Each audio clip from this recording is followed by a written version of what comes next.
Hi, we have the AP Physics 1 past paper 2016. We are discussing the free response question section. There is a question number 5 that carries the 7 points in 2016 paper. The fig above left show uniformly thick rope hanging vertically with the oscillator when the turn off. This is the point. When the oscillator is turned on, set of frequency rho form the standing wave in this fig. As shown, the P or the Q 2 points on the rope. These are showing uh, P and Q 2 points on the rope. Part A question: tension at P is greater than tension at Q. Brief explain why. This question is stand for 2 points. Okay, the rope is hanging vertically, gravity is acting downward. Rope is the tension. Tension is the rope increases as you go up because the more weight is pulling downward. It's mean when P have the total weight of the rope that act downward. So at this point the whole weight is acting on the P point because more weight is pulling down from the below. Higher up, more mass below, more tension. That's the simple relation you have to remember. As the P point is higher than Q, so more rope below the P, more weight pulling down the P. Therefore, tension at P is greater than Q. That's the answer.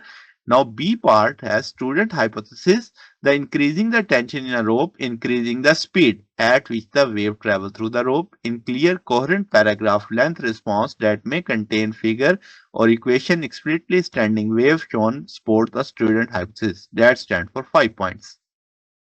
In standing wave, wave speed is represented by V is equal to square root T by mu, where T is tension, mu is linear mass density. In this case, mu is mass per unit length.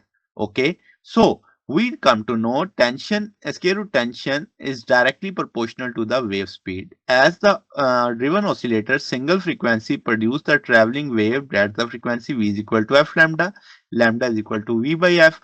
For the fixed driving force, increasing the speed, increasing the length, wavelength in a rope. That's mean lambda is directly proportional to V and directly proportional to tension. Okay, square root tension.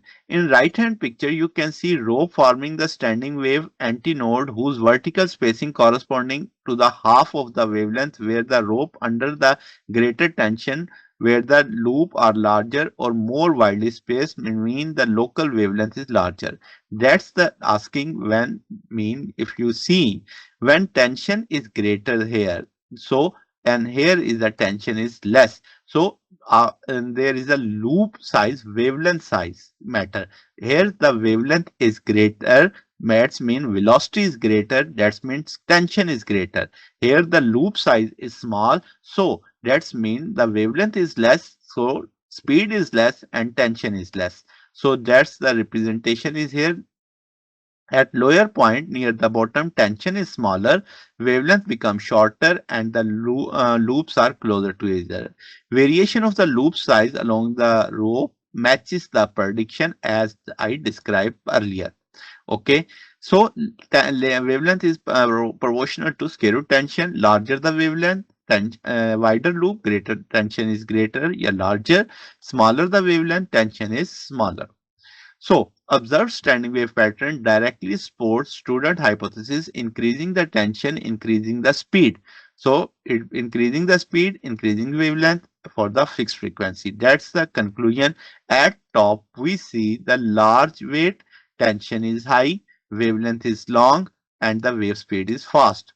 At the bottom, we see small weight. So, there is a less tension, wavelength is small, and the wave speed is less slow. So that's the answer of the question. If you have any query, kindly ask in the comments. Okay, take care.